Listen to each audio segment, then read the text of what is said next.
article. This is all about how projection tarnishes commitment. Now, a lot of people don't even really understand what the word projection means. And there's a line in The Matrix.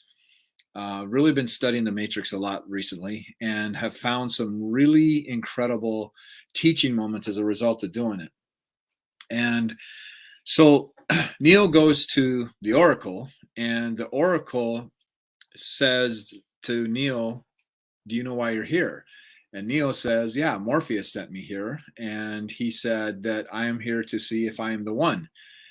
And the Oracle says a really, really important statement. And the way she says it, it allows Neo to understand where he's coming from. And she says, "You already know what I'm going to say. You already know what I'm going to say." So if someone asks you the question, what is possible for you? Can you create your dreams? Can you really create what it is that you want to create in your life? Are you capable of manifesting what it is that you really desire manifesting? And here is the very, very important question, because my mic is tweaking here a little bit. The reason this is so important is because whatever you believe is possible is actually what you're going to believe is possible. Now, I know that sounds very elementary, but what you project is massively, massively important. And what our projection is literally how we see ourselves as what we project out to the outer world. And this is what we believe other people are going to see within us ourselves. And so the way the Oracle asks that question, "You already know what I'm going to say," is brilliant, because then Neo says, "I'm not the one." And she says, "Well, kid, I think you're cool, but there's something that you're hanging on to. There's something that you are hanging on to that's holding you back. So what are you hanging on to that's tarnishing what it is that you are capable of creating? What are you hanging on to that is tarnishing what it is that you are committed to?" Because see, friends, if we're here and we want to, this is what we desire to create. The moment we start moving towards what we want to create, we start getting in touch with what we are entangled with that has kept us playing small. So another way of looking at this, see, we don't get what we want, we get what we are committed to. And see, we hear that word, "Well, I'm committed to creating whatever it is that I want to create." Okay, cool. Then why haven't you done it yet? Right? And that's not a value judgment. That's not a judgment question. If you can look at it like a notice moment, like, why haven't you created what it is that you want to create? And not looking at it as a way to put yourself down. Friends, our ability to be able to take feedback is where mastery really happens, right? So looking at, when you start moving towards what it is you desire, what gets in the way, or what stops you, or what slows you down, or what derails you, is what you're really committed to. And so if we can look at the feedback authentically and objectively, then we can see what it is that we are really committed to. And see, friends, what our biggest fear is letting go, right? Like loss. Anytime we start thinking of the word letting go, we start thinking that there's going to be loss. And fear is nothing more than fearlessness. Got this from a friend of mine. Fearlessness is nothing more than the anticipation of loss, letting go of the anticipation of loss. So really looking at now, when we anticipate loss, what we're really doing is replaying a memory of a loss that we have experienced in the past. And we don't want to experience that feeling again.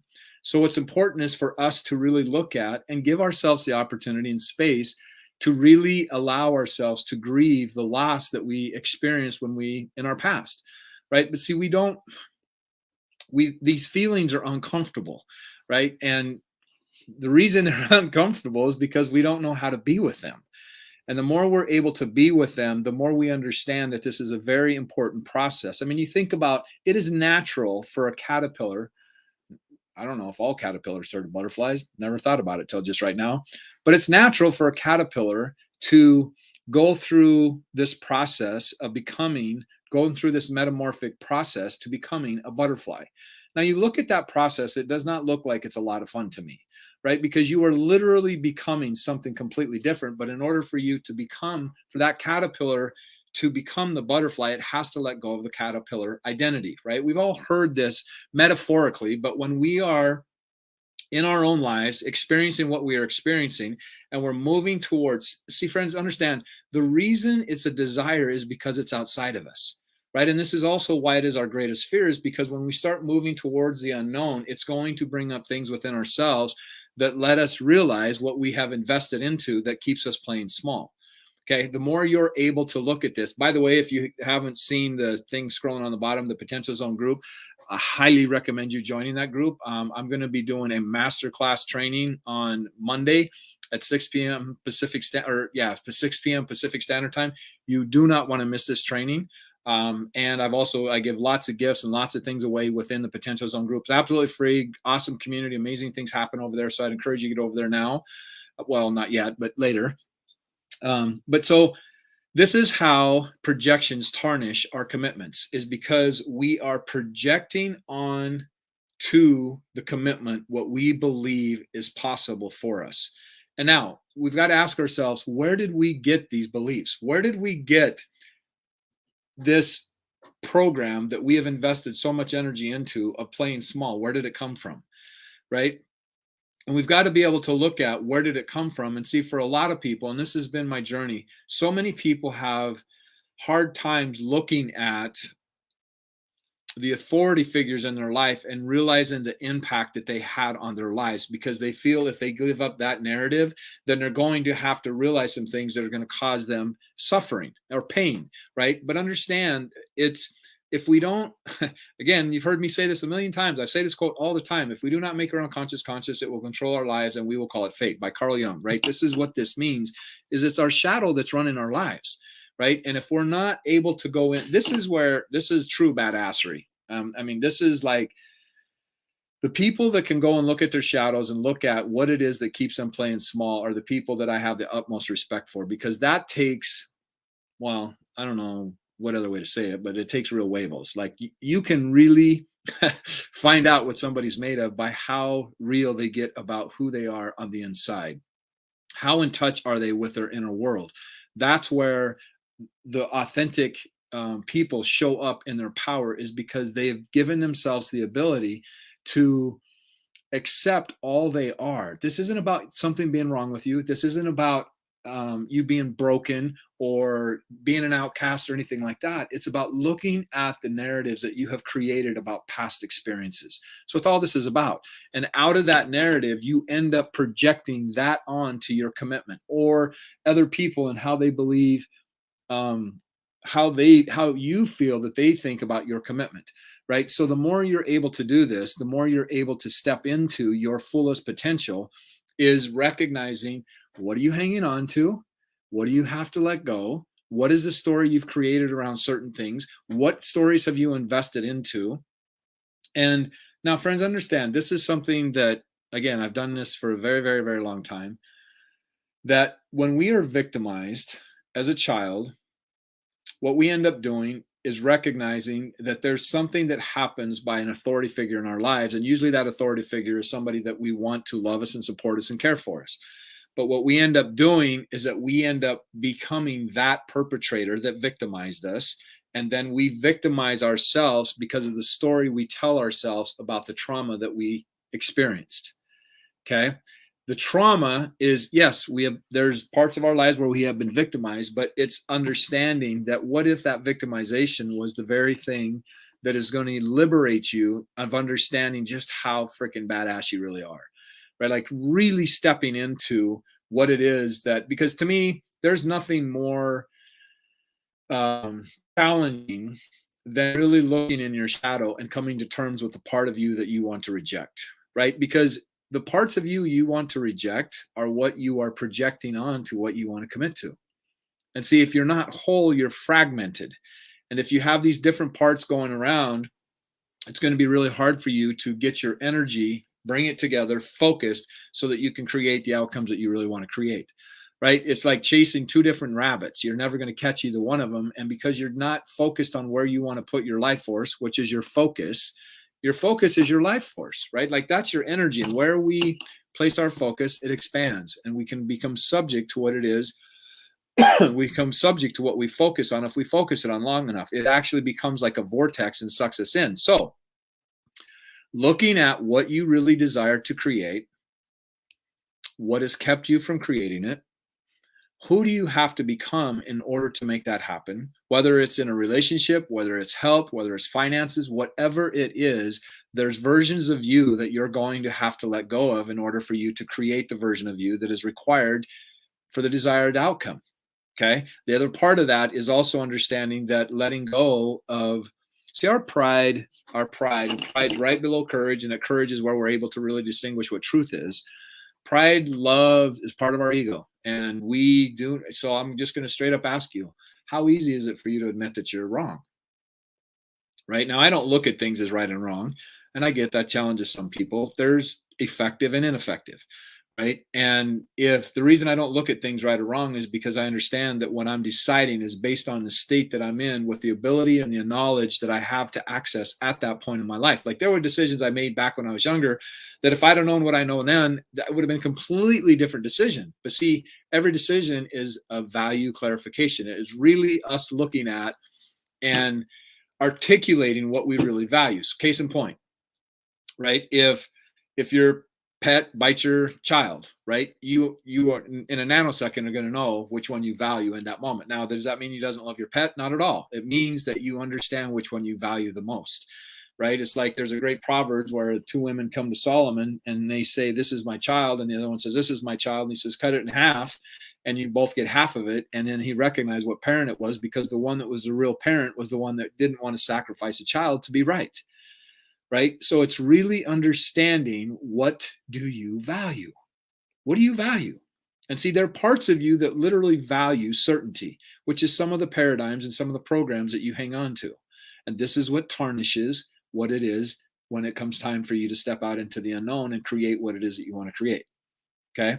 So again, I'm teaching a powerful masterclass on Monday night, 6 p.m. Pacific Standard Time. I'm going to be putting the information in the potentialzonegroup.com. Absolutely free. It's my Facebook group where there's amazing community where lots of things are happening. You do not want to miss this, because it is, I'm going to show you my ACE method, which is the A is for activate, C is for clarify, getting real clear on what it is that you want to create. And then E is the execution aspect of it, where you're able to put in strategies that have no other desire or have no other possibility than for you to create what it is that you actually want to create. Because friends, understand, your behavior is the output of your internal program, right? Change, learning, and behavior is all unconscious, right? Like you have unconscious subconscious programs that are playing, that are keeping you from having the behavior that creates the desired outcome. The behavior is just the adaptability of the internal program, right? So the more you're able to get intentional and get conscious about your unconscious, right? Like the old saying goes, if we don't make we don't make our unconscious conscious, it will run the ship, right? So this is strategies to teach you how to get into your unconscious. And I appreciate everybody being here and sending the support, man. That is so awesome. I really, really appreciate each and every one of you being here. Again, get over to the potentialzonegroup.com. Giving away lots and lots of stuff. This is where I'm going to interview my upcoming guests for the Potential Zone. If you haven't checked out the Potential Zone show, go to the Potential Zone show. I'm also making available in the Potential Zone and this master training that I'm going to be doing, Mastering Potential, which I'm going to be doing Monday night. I'm going to be making available all my life's work. I've created 4 courses over this last year, making some amazing things available. You do not want to miss this. You do not want to miss this. And see, unfortunately, friends, we get so invested into our familiarity, into what we're doing, that we don't prioritize what needs to be prioritized, which is our ability to expand. We must prioritize our ability to expand, because it's your ability to expand and contract that determines how you show up in the unknown. Yes, there's moments that we have to contract, we have to pull back, right? If we don't know what that means, if we're coming into something and we're coming from a place of desperation, someone pulls back, what we're going to do is we're going to try harder to make that work, because we're coming from a place of desperation and we have made this commitment believing that we need this, or else we're going to be in a very unpleasant situation. So we try harder, right? Got a PhD in all these, right? Self-proclaimed PhD, understand that, right? So you want to be a part of this master training, right? Yes. You want to be a part of this master training. This is my life's work. It's my proprietary ACE method that I go over. that you want to be a part of, and that is going to be announced over at thepotentialzonegroup.com. Thepotentialzonegroup.com. I'll be making a number of announcements on it. We'll be doing it Monday night at 6 p.m. Pacific Standard Time. You do not want to miss this. Put it on your calendar right now. You do not. This will be the last time that I'm doing this. I know there's been lots of announcements out there talking about it. This will be the last masterclass that I do with this. The way that I'm doing this, I'm creating an incredible opportunity for people that are going to support what it is that I've created. And I'm looking for feedback, and I'm looking for people that are really interested in creating 2022 to be the most epic year of their life. And so I've got lots of gifts available, but I'm only doing this one time. This is the last time that I'm going to be doing this. We had the Mastering Potential group happen last night. Oh my gosh. Amazing. It was amazing what happened in there. So yeah, it might be something that you qualify for, and you'll be able to check out what we have going on there as well. So get over to potentialzonegroup.com. You'll be glad you did.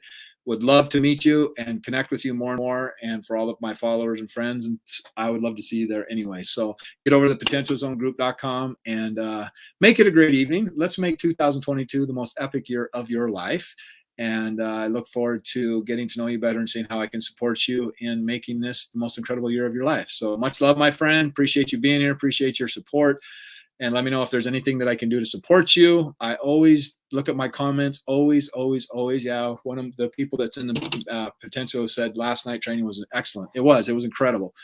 Incredible. Yeah. Lots of amazing things happening there. So, we're gonna jump off here. Got to jump on another webinar. So appreciate everybody appreciate each and every one of you being here. And as always, my friend, live like your life depends on it, because it does. The more you take your life serious, the more you get in touch with what you are really committed to, the more your life is going to elevate, the more incredible things you're going to be able to create. So much love, my friend. Talk to you soon.